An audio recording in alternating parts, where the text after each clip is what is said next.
Washington, Oba, como é que tá você? querido. Tava com saudade de você, tô melhor agora. Isso aqui tá servindo pra gente ver os amigos, né? Assim. Super bom. A gente devia ter se encontrado em Berlim, mas Pois você é. chegou no dia que eu estava indo embora. E ainda quando não tinha toda essa encrenca de pandemia, nada disso, né? Se a gente soubesse, né? A gente teria. Não dá mais para deixar nada para amanhã, né, Washington? Nada. Exatamente. Me conta uma coisa, curioso que sou e você é a estrela desse nosso bate-papo. Até parece, senhor Washington Oliveto. Como é que está a vida aí no nosso Rio de Janeiro? Depois eu te conto daqui de Londres. Hoje a gente está num dia especialmente triste, assim. Eu estou bem triste, porque, como se não bastasse o coronavírus, a desigualdade, né? Porque as pessoas não morrem só do corona, né? As pessoas morrem da desigualdade, porque na Rocinha eu estou vendo assim, uma quantidade de gente morrendo e de gente passando fome, enfim.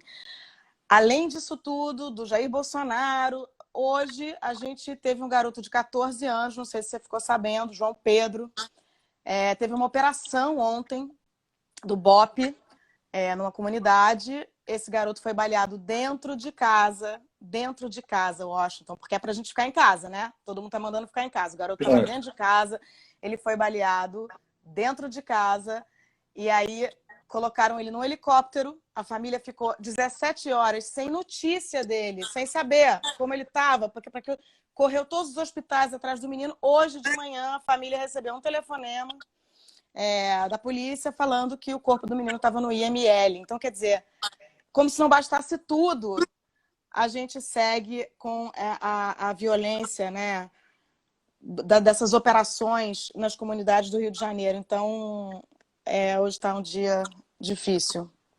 Eu acabei de saber desse episódio agora.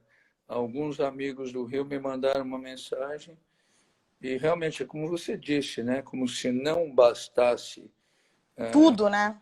O vírus mundial que temos, o vírus nacional que temos, ainda todos esses problemas somados fica muito difícil. Sim. Você sabe que aqui a distância, lendo de vez em quando, o Brasil me dá a sensação de um sanatório administrado pelos próprios loucos. Sim. Sim, é isso. E é muito complicado, né? Porque até o Brasil teve, no caso do coronavírus, 3 meses para se arrumar antes que o resto do mundo. Quando o coronavírus estava começando em alguns países, no Brasil ele era apenas uma dramática notícia de algo que ia acontecer. E, infelizmente, o país não conseguiu se preparar, né? Muito triste, muito triste. Como é que tá aí? Porque aí também não tá incrível, né? Assim, não é o Brasil, mas como é que tá em Londres? Aqui aconteceu uma sequência, né, que eu acho que explica uma coisa fundamental em termos de bom senso. O Boris, que é o principal mandatário, que é o Bolsonaro daqui, vamos dizer, que quase morreu, né?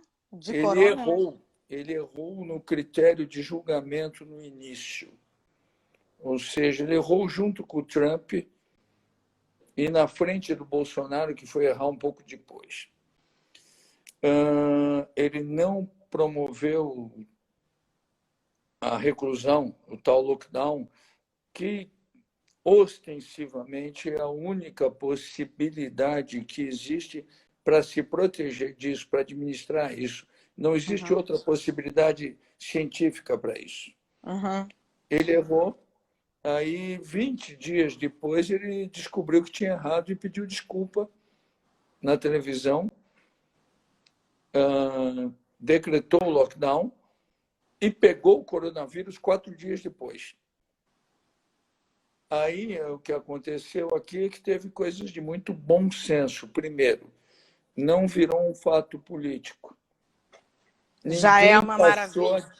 ninguém passou a discutir o assunto. Bom, para você ter uma ideia, o Brexit, que era uma briga, não se fala no Brexit que se falava durante os últimos anos, todos os dias, não se fala mais.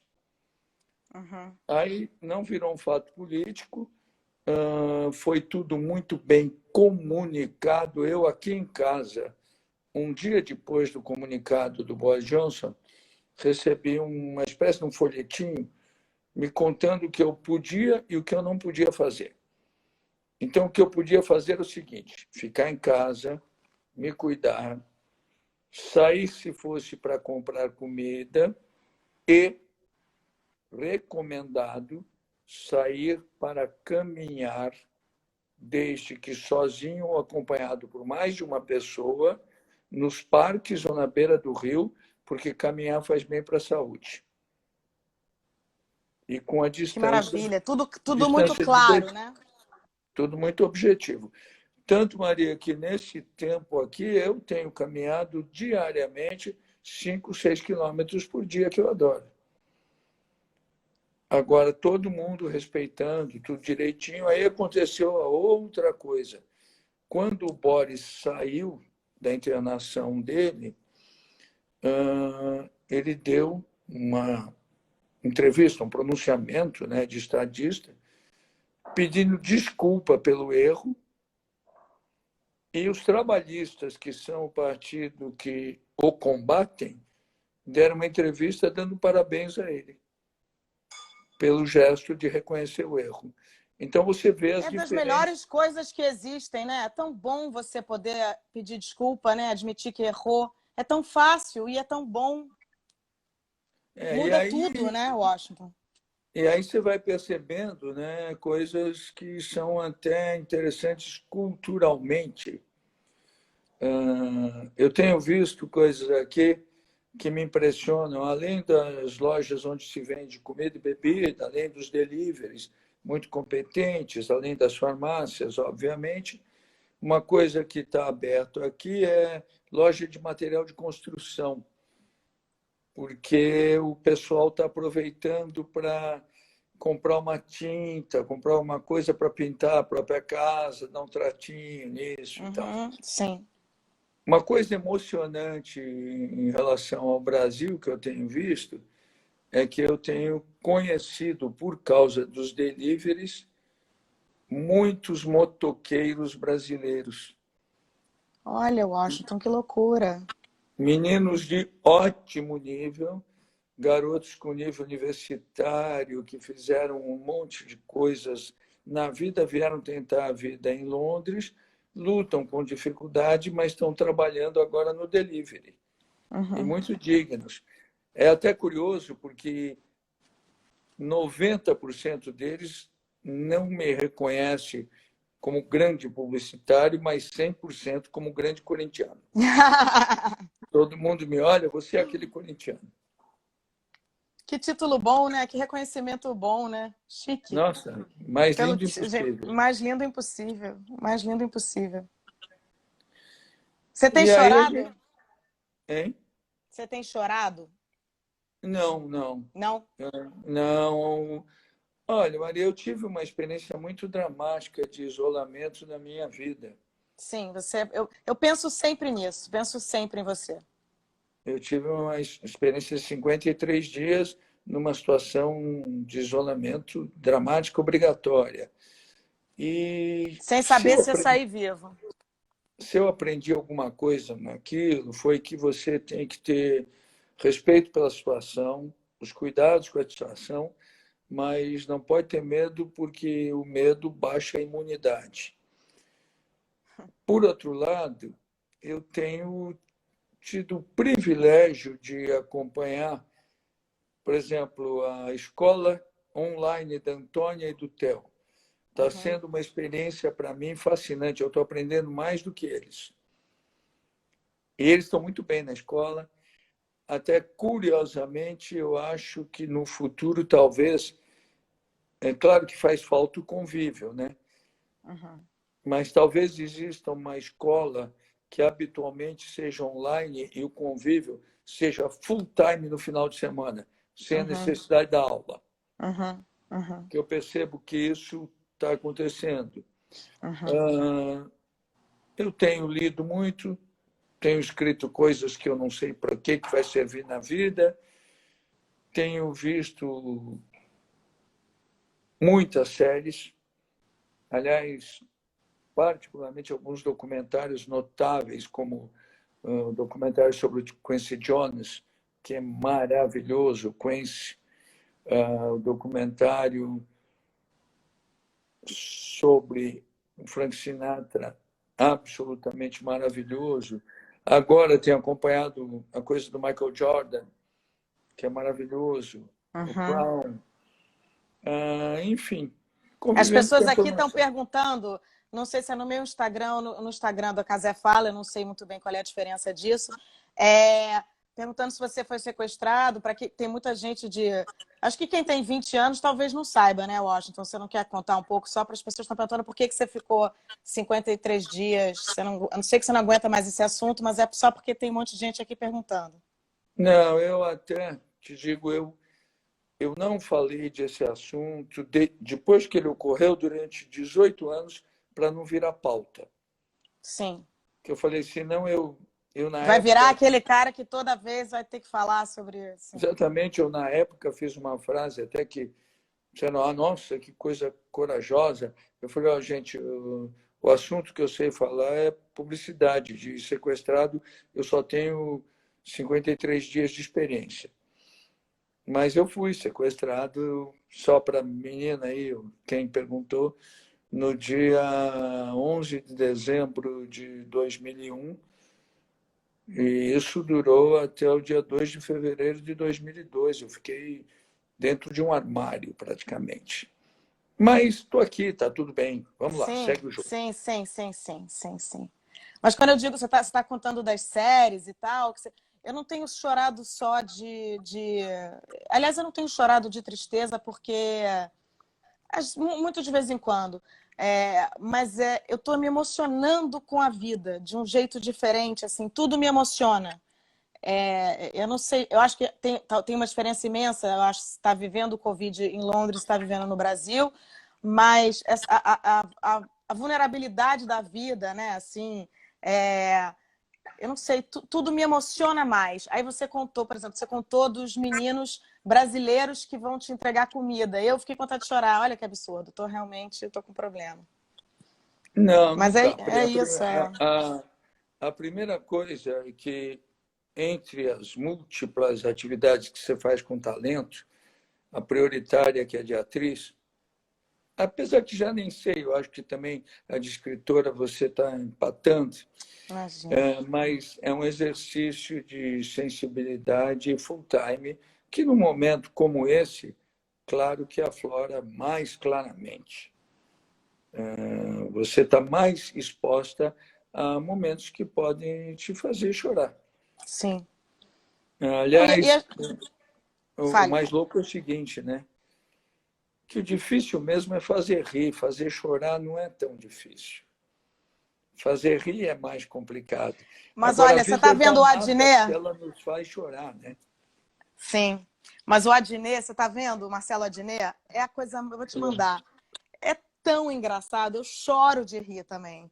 É muito bom, assim, a gente precisa rir também, né? Assim, a gente precisa encontrar beleza no meio dessa história. É muito difícil a gente romantizar a quarentena, e porque há que se olhar para o lado, e no Brasil isso é barra pesada.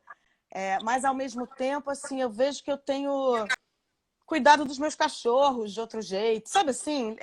Escrito para pessoas, feito declarações de amor para os amigos, assim, eu acho que aquele momento que você meio que aproveita, muitas aspas, para olhar para coisas que no corre a gente estava numa velocidade que não estava boa, né, Washington? Eu acho que a gente tem uma coisa, não sei se é verdade e se é assim, mas no fundo, eu acho que a natureza ficou brava com a gente. Uhum. A natureza ficou brava com o mundo. Aquela menina que de pirralha não tem nada, tinha razão. A Greta. Um monte de gente tem e tinha razão. Assim como agora o Sebastião Salgado está fazendo manifestações sobre a Amazônia que são fundamentais. Agora tem um deputado hoje que quer discutir uma lei Inacreditável. estapafúrdia que não é para discutir. O que eu Abril acho foi o muito... pior abril da Amazônia de desmatamento dos últimos 10 anos. Uma loucura. O que me assusta muito em ver esse Brasil de hoje, que eu vejo com a distância geográfica, mas com a total proximidade afetiva, e com uma coisa, né, que com toda e qualquer crítica que a gente possa ter ao exagero do mundo pós-iPhone, imagina o que seria uma pandemia dessas hoje sem o WhatsApp. Sem Sim. dar para você se comunicar com seus amigos, com seus parentes, com seus queridos. Sim. Agora, o que me deixa pasmo, totalmente pasmo, olhando o Brasil aqui de longe, mas particularmente eu que... Primeiro, eu fiz uma agência de publicidade chamada W Brasil, numa época em que, por causa da ditadura política, os símbolos nacionais estavam sendo rejeitados. E eu optei pelo nome W Brasil. Eu nunca trabalhei para nenhuma empresa de governo, eu nunca aceitei nenhuma conta pública, nenhum candidato, só iniciativa privada. Então, eu sou o sujeito mais tranquilo para falar disso. Sim. Quando eu vejo pessoas hoje nas ruas se apossando dos símbolos do meu país para agredirem a outros, eu acho um verdadeiro absurdo, uma verdadeira loucura. Quando você pega a bandeira brasileira para dar na cabeça de um jornalista, é porque você é maluco. E dá essa sensação realmente dessa disputa entre a ignorância e o conhecimento, o que é muito triste. No meu caso, particularmente, da minha geração inteirinha, a gente, num período da nossa total juventude, viveu uma coisa muito dramática, que foi a ditadura política no Brasil. E, num outro período, tempos depois, viveu uma coisa também dramática aí, em termos de saúde, que foi a AIDS. Olhando agora, nesse momento, eu vejo o Brasil parecendo que tem as duas coisas simultaneamente. E isso me assusta demais. Você pensa em voltar, Washington? Não, não pelo seguinte, Maria, eu não vim para Londres por causa do Brasil. Eu vim para Londres por causa de Londres, porque eu queria educar meus filhos na adolescência aqui e porque eu tinha possibilidade de trabalho, a única coisa que eu não tinha feito na minha atividade. E isso foi em 2016. Então, naquele momento, eu não saí do Brasil por causa do Brasil. Não vou ser mentiroso, talvez hoje eu saísse do Brasil por causa do Brasil. Agora, quando eu digo, você me pergunta, você pensa em voltar? Na verdade, eu tenho uma situação muito privilegiada, que eu volto para o Brasil sempre, a qualquer momento. Eu não tenho a vida de um exilado, eu tenho a vida de um privilegiado. Sim. Nesse momento é que eu não estou podendo voltar, porque não compensa voltar. Aliás, nós não fomos para o Brasil em abril, estava louco para caminhar no Rio de Janeiro, fazer meus 6 quilômetros diários que eu faço aqui e fazer lá, ou aí, né?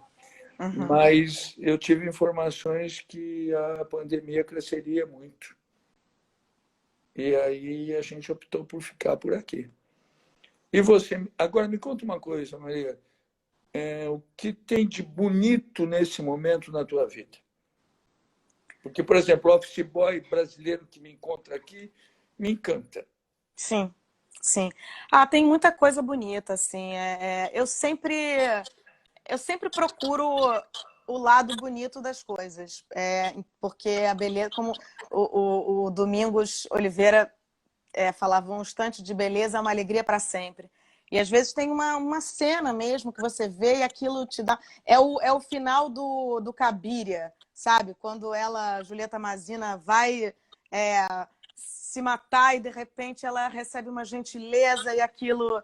Então eu sempre fico procurando esses momentos assim Primeiro, eu tenho 2 filhos e para mim é a melhor coisa da vida. Nada me faz tão feliz do que ser mãe do João e do Bento. E como eles estão lidando com isso, para mim é desafiador, é emocionante. Eu acho que a gente ainda tem um Brasil que é fruto de ser o último país a ter abolido a escravidão. Então, eu realmente nunca tinha lavado meu banheiro. Tenho vergonha de falar isso aqui, mas é verdade. Sempre fui muito burguesa, sempre fui. Então, e de alguma maneira passava isso para os meus filhos. Então, a gente está aqui aprendendo, eu até fico muito em crise com a questão da escola, porque me dá um pouco de bode a escola conteudista, porque o que os meninos estão aprendendo, meu filho de 17 anos estuda o dia inteiro, é um CDF, gosta de estudar, para ele não mudou muito. Inclusive, ele nunca foi de sair, ele está quarentenado há 17 anos. Mas o mais novo, que É tem que nem o Theo. 10... O Theo não quer sair de casa, ele está Pois é, o feliz Theo também é super vendo estudioso. cinema e pronto. Pois é. Mas eu vejo que assim, eles estão aprendendo, principalmente de 10, uma coisa de resiliência e de cidadania mesmo. Assim, eu fico. Bento, olha aqui, vamos ouvir Moraes Moreira, vamos ouvir Aldir Blanc. Aqui tem acontecido o fenômeno das lives da Tereza Cristina, não sei se você está sabendo. Sim. Que é uma coisa extraordinária, ficaria muito tarde aí para vocês. Mas é um Brasil que eu falo, meu Deus, esse é o meu país, sabe? Eu quero saber do Elton Medeiros, do Paulinho da Viola, do Candeia, e quero passar isso para os meus filhos.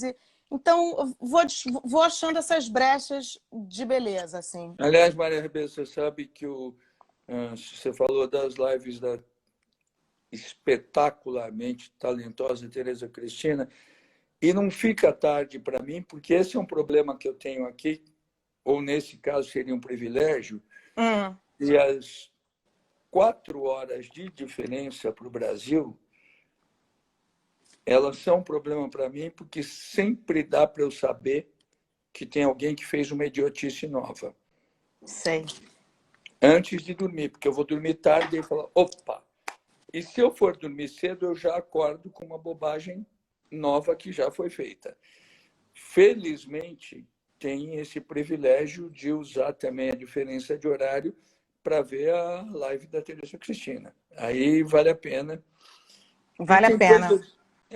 Tem coisas muito bonitas, né? Esse Brasil bonito. Olha, hoje eu tive o privilégio de telefonar para o Cacá Diegues para dar parabéns pelos Fez 80 anos, que coisa maravilhosa. Bem lembrado, vou escrever para ele. Pensando, né, que maravilha que é esse Brasil que tem o Cacá Diegues. Sim. Aliás, uma coisa que me assusta muito desses últimos tempos, e principalmente como eu aqui sou exposto, devido à minha atividade e os meus amigos, a conversar com gente de diferentes nacionalidades, é uma mudança que me deixa em pânico. O Brasil, historicamente, sem nenhuma subserviência, nenhuma, sempre foi visto no mundo como o país da doçura e da alegria. E, nos últimos tempos, nos últimos anos, começa a ser visto como o país do amargor. Isso eu acho muito ruim. Assim como, se tem uma coisa que historicamente sempre foi respeitada, admirada, elogiada, independente qual fosse o governo civil, governo militar, o que quer que fosse, de direita ou de esquerda, foi a diplomacia brasileira. E também isso. que merece um respeito em comum e, nesse momento, começa a ser colocada em dúvida, o que é muito feio. Sim. Você tem alguma explicação, Washington? Algum chute? Assim, eu acho que a tua sensibilidade, né, como publicitário, não à toa você é o maior publicitário do Brasil, é uma capacidade de você absorver, né, o país, o brasileiro. Por que você acha que a gente chegou até aqui e votou nesse genocida? Eu acho que somaram-se duas coisas ou três coisas. Uma evidente decepção com o PT. Sim, Ocorreu, não há dúvida nenhuma. fato, sim. Uma outra, entre aspas, mudança que foi para qualquer lado e nenhum lado foi conseguindo administrar muito bem isso. Uma outra coisa que é a presença na sociedade brasileira, infelizmente, de ainda muitas pessoas que não sei se é um problema cultural, mental, qual que seja, no fundo, eu observando isso, eu acho que existia gente no Brasil que nunca gostou muito da ideia da democracia, da liberdade, da intelectualidade, tudo isso. Uhum. Aí você soma com isso uma característica que eu acho que faz muito parte dos atuais governantes, ou boa parte deles, seus ministros e tal, e seus adeptos, é que a maior parte deles não são ou não representam pessoas bem-sucedidas nas suas atividades. São pessoas que não têm nada a ver com sucesso, com fazer bem feito. Uhum. E por isso mesmo, consciente ou subconscientemente, odeiam muito os que fazem bem feito, odeiam muito o sucesso, odeiam inclusive signos básicos do bem viver, como o amor, o elogio, Uhum. a admiração. E aí essas pessoas se reúnem para viver sempre em função de algo que seja agressivo, que seja um contraponto, que eu preciso odiar alguém para ser percebido. Aí, Sim, aí você sim. tem junto com isso, além de tudo, o fenômeno das redes sociais e muitas vezes antissociais, porque elas fornecem. As pessoas estão elogiando muito aqui a sua explicação. Todo mundo falando que é bem preciso o que você está falando. As redes sociais fornecem a possibilidade da covardia do anonimato. Uhum. E aí elas entram nisso também. Então, é uma somatória de diversos fatores. Olha, eu digo isso com maior tranquilidade pelo seguinte: eu acharia até muito engraçado se alguém me chamasse de comunista, porque não existe publicitário comunista, não dá para ser publicitário comunista. Uhum. Sim. Certo? É, não dá para não gostar de uma sociedade plena de resultados econômicos financeiros, na minha atividade principalmente. Uhum. Agora, não é por isso que você precisa ser um adepto da selvageria ou de uma espécie de liberalismo selvagem, porque vira liberalismo selvagem quando você opta pela dúvida entre a hora de ganhar dinheiro e a hora de cuidar da saúde. Não existe isso. Cuida da saúde antes, que depois você ganha dinheiro. Aliás, isso é igualzinho a qualquer atividade. Jamais trabalhe para ganhar dinheiro. Trabalhe para fazer um bom trabalho que você vai ganhar dinheiro depois. Que lindo isso. As pessoas É, estão aqui estão perguntando se a live vai ficar salva. A live vai ficar salva no Instagram da Patrícia Casé, que é o Casé alguém Fala. tem que fazer isso, que eu sou maior pouca prática, hein? Você, Então, aliás, eu estava aqui para te entrevistar oficialmente. E estou dando palpite feito louco. você estava aqui para me entrevistar? Não, a gente tem que. Isso aqui é um piloto do nosso programa, porque a gente vai fazer um programa. Inclusive, vou botar o negócio para carregar, que eu sou tão profissional que eu fico sempre sem bateria. Mas eu acho que não foi perfeito isso que você falou, porque realmente, quando você é grande, você tem prazer no talento do outro, né? Você fica feliz Isso. com o talento do outro. Você não inveja. E se você é pequeno, você quer se cercar de pequenos. Porque o outro te ameaça, né? Exatamente. Esse é o grande. Aliás, toda vez que alguém me falar fulano é muito ruim, fulano é muito fraco, eu digo, bom, deve ser pior ainda o cara que votou nele, porque o cara que votou nele, se tem ele como universo idealizado, é porque é mais fraco ainda. Sim, É sim. normal, né? Mas você acha que você. Porque eu conheço muita gente que votou no Bolsonaro, assim. Você teve amigos, você teve. Isso foi uma questão na sua vida, assim, naquele outubro de 2018? Olha, eu me incomodei particularmente em dois momentos de eleições da minha vida depois da volta das eleições diretas. Na eleição do Fernando Collor, porque eu não tinha dúvida que aquilo ia dar problema. Você não tinha Então, dúvida? não, qualquer pessoa bem informada sabia disso. E, de novo, eu, com publicitário, dono de agência de publicidade, louco para ganhar muito dinheiro, meus clientes, tudo. Então, não tem nada a ver com a história de não, você quer que o Brasil vire Cuba. Não, não tinha nada a ver com isso. Mas eu sabia que aquilo ia dar problema e, naquele momento, eu conversava com alguns amigos meus que eu dizia, não é possível que esse cara não está enxergando isso. E agora, no episódio do Bolsonaro, ocorreu uma coisa muito parecida, até pelo seguinte. Outro dia, eu estava conversando com meu querido amigo Marcelo Tassi, eu fiz o Provocações com ele, até porque foi um privilégio fazer o Provocações com ele, porque eu tinha feito Provocações com a Abu Com a Janra. Bu, você fez com a Bu? Ai, Eu fiz... maravilhoso. Não, o Abu foi maravilhoso comigo, ele era uma pessoa maravilhosa. Eu, amigo do filho dele, do André, que trabalhava um pouco comigo, Uhum. e o Abu gravou Provocações comigo 20 dias antes de eu ser sequestrado. Caramba. E ele não pôs no ar em respeito à situação.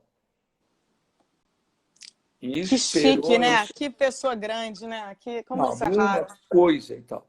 E aí eu contei isso para o Taz e outro dia fiz por Skype com o Taz, o Provocações. E era curioso, né? Porque eu comentei esse episódio do Collor e comentei com o Marcelo Taz que eu acho que o Bolsonaro surgiu um pouquinho, claro que não foi culpa deles, mas no CQC, aquela coisa folclórica, onde o Bolsonaro foi eleito como algo folclórico, entrevistado pela Mônica Iose, Gênia, acabou Mônica Iose, dando. maravilhosa. Ela é ótima, meu Deus, Sim, fez sim. entrevistas magníficas, mas ele acabou virando uma coisa folclórica, particularmente nas escolas de classe média alta de São Paulo, que é lá que surge a palavra o mito. O A gente mito, demorou a perceber o perigo, né, Washington? A gente brincou muito, né, com o Bolsonaro. isso foi se Foi piada há muito multiplicando, tempo, né?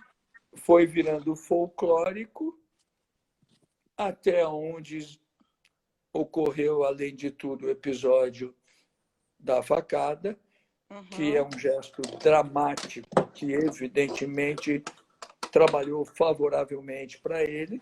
Uhum. E aí as coisas foram caminhando desse jeito. Eu acho que foi uma somatória de muitas incompetências cíclicas de muito tempo. Você Agora, falou, eu Eu, particularmente, não tinha dúvida que seria isso.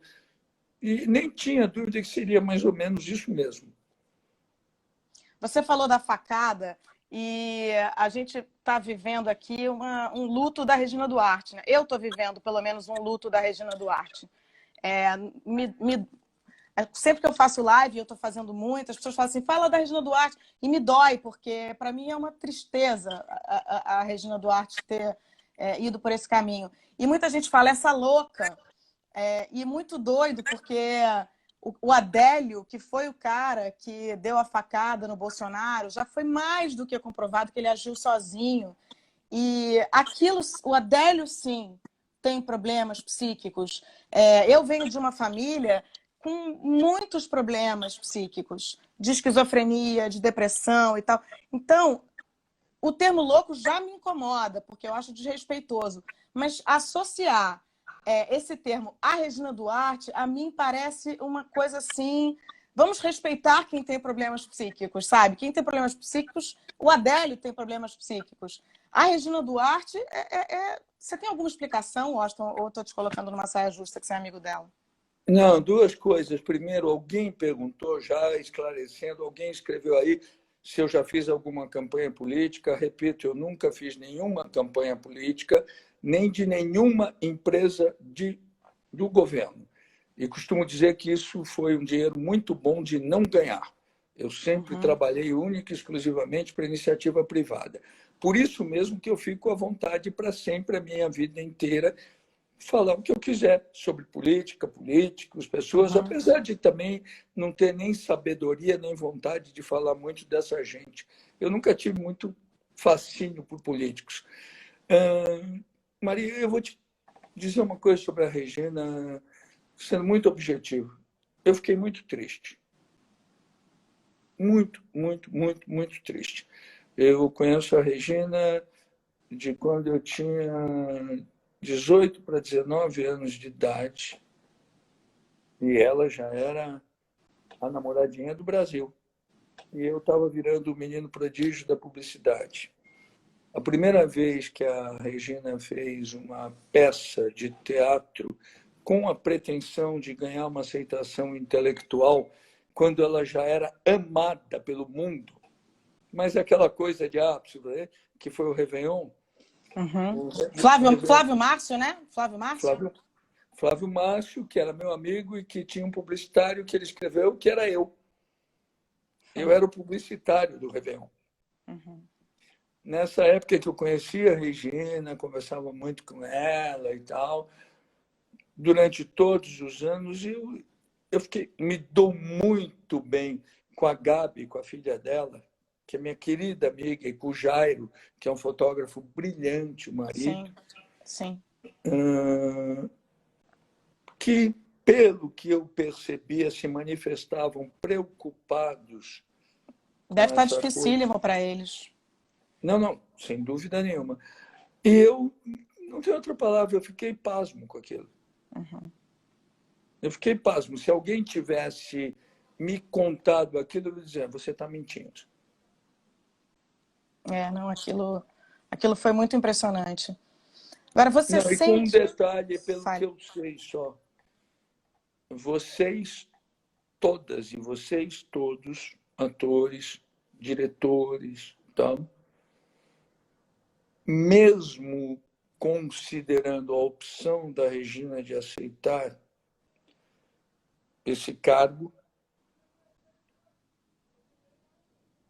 possivelmente, considerando errada, estariam totalmente dispostos a colaborar, rolando algum bom senso. Eu não tenho dúvida disso. Olha, eu tenho uma história muito curiosa, inclusive com isso. Muitos anos atrás, o dia que o nosso querido amigo Gilberto Gil foi convidado para ser ministro da Cultura, nós estávamos almoçando juntos no Rio de Janeiro. E o Gil me contou, né? Na hora. E eu falei, Gil, se fosse você, não aceitava. Você falou, Washington? Mentira, não sabia. Falei, aí ele falou, mas por quê? Eu falei, bom, Gil, eu basicamente nunca aceitei nada ligado ao governo, nem aceitaria. Mas olha que, para mim, você já é ministro das culturas. É muito pouco você ser só ministro da cultura. Mas o Gil sempre gostou de política e foi um brilhante ministro da cultura, teve um comportamento impecável. Sim. Essa história da Regina, eu juro que eu não entendi até agora.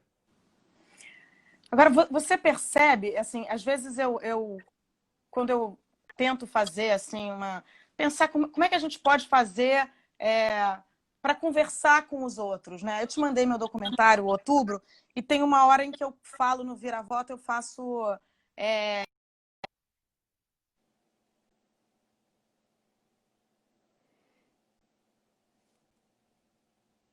Oi, oi, oi.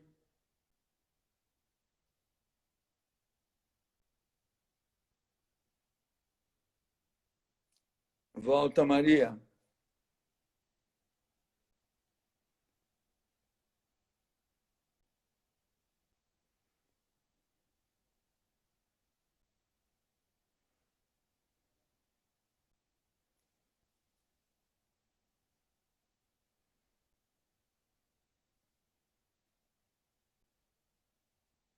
Oi, volta, Maria.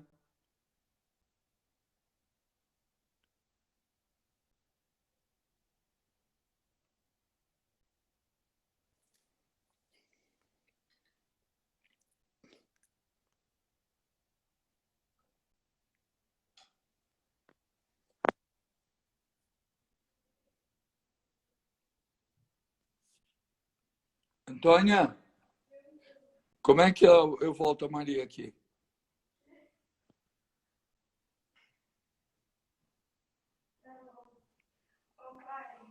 Volta ela aqui. Não, a Maria caiu quando você estava falando, eu acho. Hein? É que ela caiu, acho que acabou a bateria dela.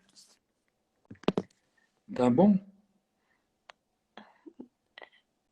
Vamos ver.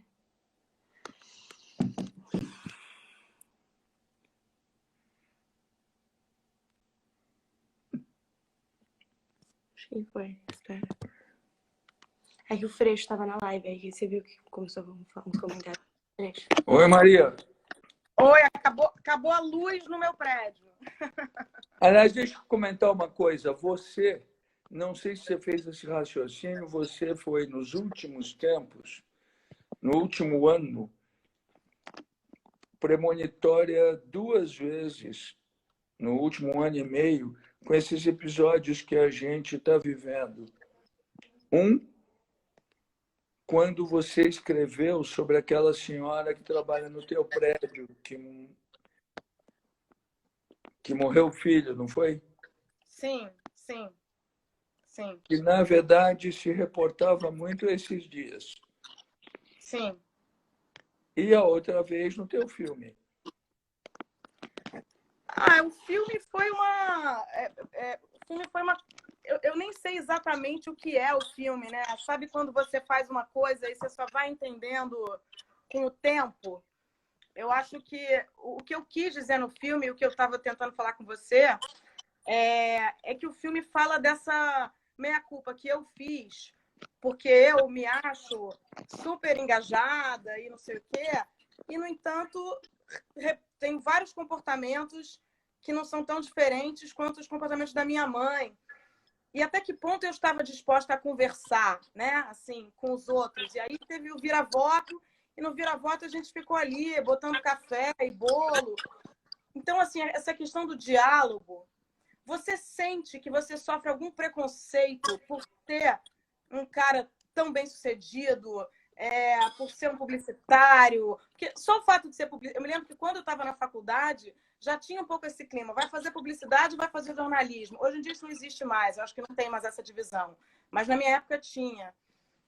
E eu acho que um dos grandes problemas do Brasil é essa divisão que a gente faz entre uma divisão infantil de esquerda e direita, de ser de esquerda e de ser neoliberal. Queria que você falasse um pouco disso. É verdade, eu concordo com você. Aliás, é curioso, quando eu fui ou optei por ser um publicitário, coisa que eu queria desde praticamente adolescente, ser publicitário não pegava muito bem, não. Quem deu Não? aceitação... Não pegava muito bem. Quem deu aceitação social para a atividade do publicitário foi a geração anterior à minha, e eu exacerbei isso.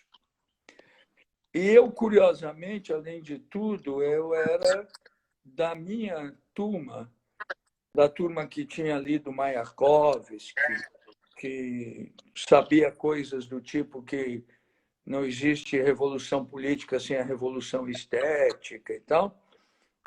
O único que queria ser um publicitário e achava que, sendo publicitário, dava para melhorar o quadro social. Era curioso. E foi por onde eu andei. E eu, felizmente, me dei bem, tive uma aceitação social muito grande, criei uma aceitação social muito grande para a atividade. Nos últimos tempos, é curioso, eu não via esse contraponto comigo há muito, muito tempo, até porque eu acabei me transformando num profissional de publicidade que em todos os lugares do mundo era visto como um misto do homem de negócios com atividade artística ou de um artista com homem de negócios. Então, pegava os dois lados bons da coisa. Nos últimos 2 anos, nessa coisa do Brasil, eu tenho ficado assustado com alguns amigos meus que têm opiniões, mas diametralmente opostas às minhas, e algumas delas muito agressivas, inclusive. Algumas delas que quase me assustam. E eu não vou esconder isso, não. Eu até optei por me afastar de algumas pessoas. Até pelo seguinte, quando você parte para uma discussão onde não existe o diálogo, aí não vale a pena. Eu ontem recebi uma mensagem de um querido amigo meu, acreditando, eu não vou dar o nome dele aqui, porque eu não sei se ele gostaria até, mas acreditando para o Mao Tse-tung uma frase que tem gente que diz que é do Winston Churchill e outros dizem que é do Mao Tse-tung. Mas é uma frase que explica bem claramente o porquê, sem nenhum demérito, e eu digo isso, meu sogro é militar, então eu fico mais à vontade para dizer isso, que os militares não têm que estar na política. A frase é muito simples, assim, que a política é a guerra sem sangue. E a guerra é a política com sangue. E o pessoal no Exército é treinado para a guerra com sangue. Então, a gente está precisando de... Olha, eu até conto quem me escreveu essa frase ontem, foi o Boni. A gente estava escrevendo sobre coisas e ele me falou, lembre-se disso. Maria, eu estou preocupado com o tempo aqui. Você está controlando o tempo? Ah, tá bom. Eu não estou controlando. Cadê? A Patrícia, deixa eu ver. Não, ainda tem, acho que ainda tem 20 minutos. Ainda tem 20 minutos. Maravilha. As pessoas estão reclamando que o meu som está ruim. Mas, gente, eu não tenho o que fazer, porque eu tô sem luz em casa. Então, eu tô no 4G aqui. Tá muito ruim o som, gente. Você está me ouvindo bem, Washington? Eu estou ouvindo bem, tranquilo. Eu queria que você falasse um pouquinho. Eu estou me programando para ver com meu filho essa semana Democracia em Branco e Preto, que é o filme sobre Sócrates, né? Um documentário sobre Sócrates, é isso? Não, é um filme sobre a democracia corintiana no todo, onde o Sócrates... Me fala um pouquinho da democracia corintiana, que eu não sei nada. Me ensina isso. A democracia corintiana foi o seguinte.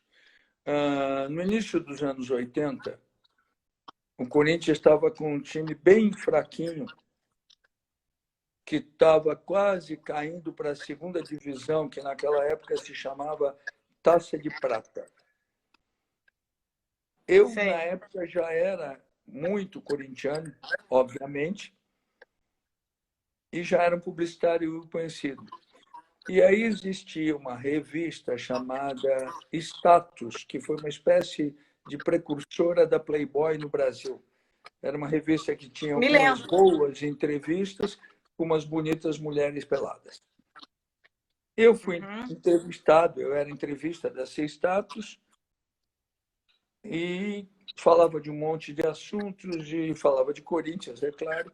E aí o Adilson Monteiro Alves, que era um sociólogo inteligente e tal, filho de um diretor do Corinthians, tinha acabado de assumir a diretoria de futebol do Corinthians. Ele deu uma entrevista e ele era um cara jovem, nós todos, garotões, me telefonou, falou, a gente não se conhece, mas eu quero ir beber com você para te fazer um convite. Me convidou para ser vice-presidente de marketing do Corinthians.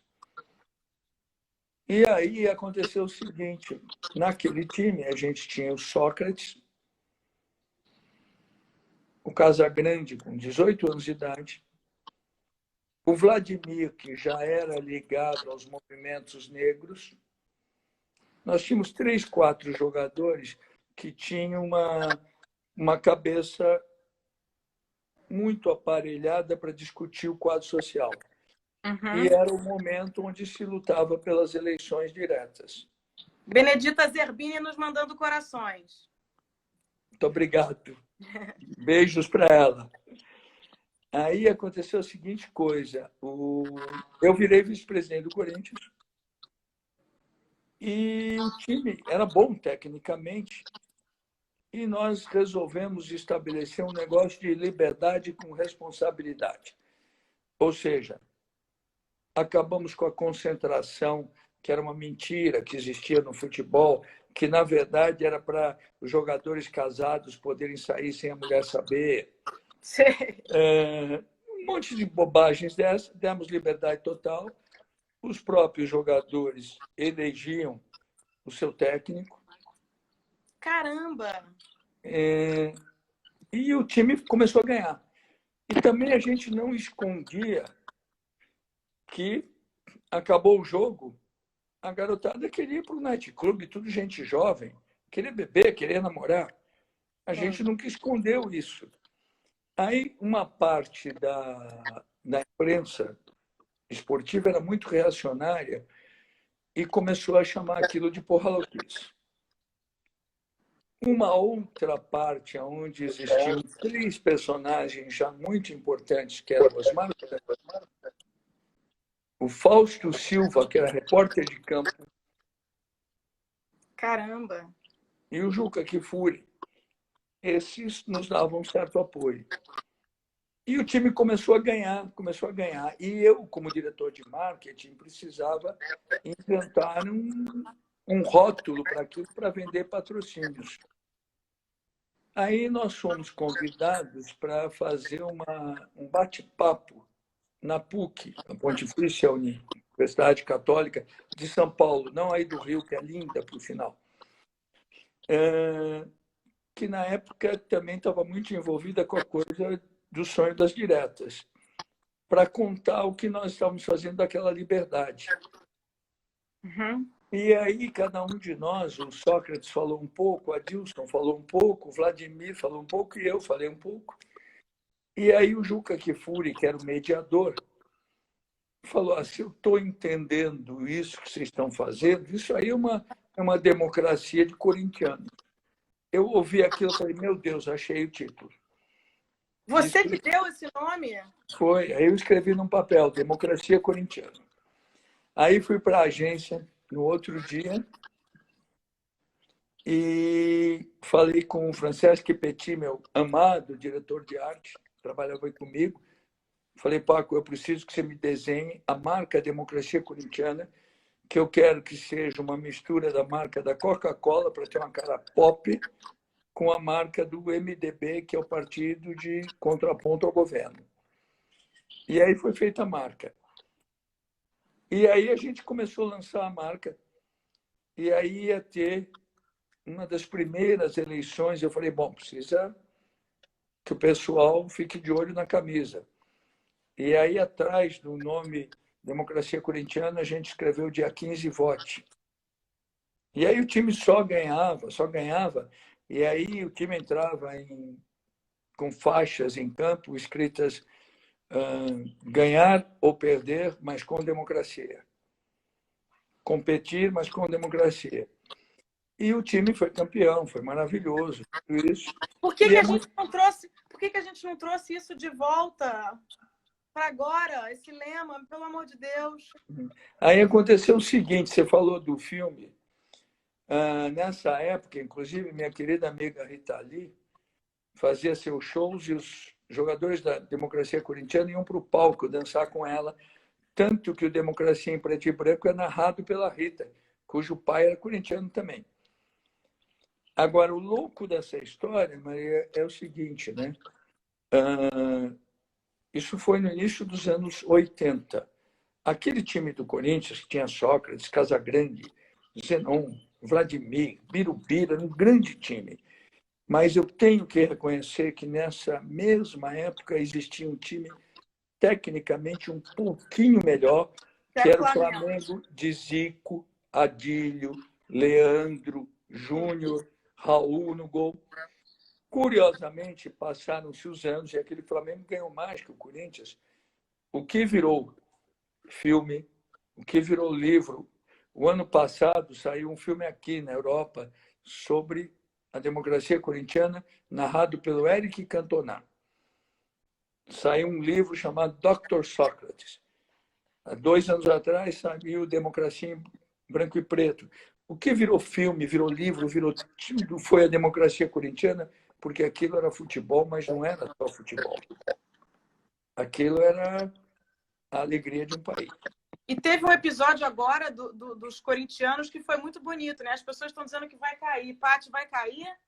Vai, nós estamos sendo tirados do ar. O Instagram não gostou da gente. É verdade, estamos nos 45 do segundo tempo. Mas a gente tem uma coisa bonita vai cair, né? Mas se cair falando. Eu li outro dia o Juca Kfouri falando a respeito, fazendo uma comparação do futebol bonito que o Brasil tinha com agora os estádios estarem servindo como hospitais de campanha. Talvez seja o melhor futebol que a gente possa oferecer hoje, né, Washington? Eu vi esse artigo, muito bonito, sim. Bonito, né? Muito, muito bonito. Bom, adorei falar com você. Então, eu também. Você que é o chefe, você que tem que me retirar e terminar a live. Que você Bom, saudades. Continua fazendo o teu lindo e magnífico trabalho. Cuida dos filhos bem. Vamos ver. Obrigada por ser ainda um representante do Brasil bonito. Tá aí, vamos ver que assim que essa encrenca acabar, a gente se vê, tá bom?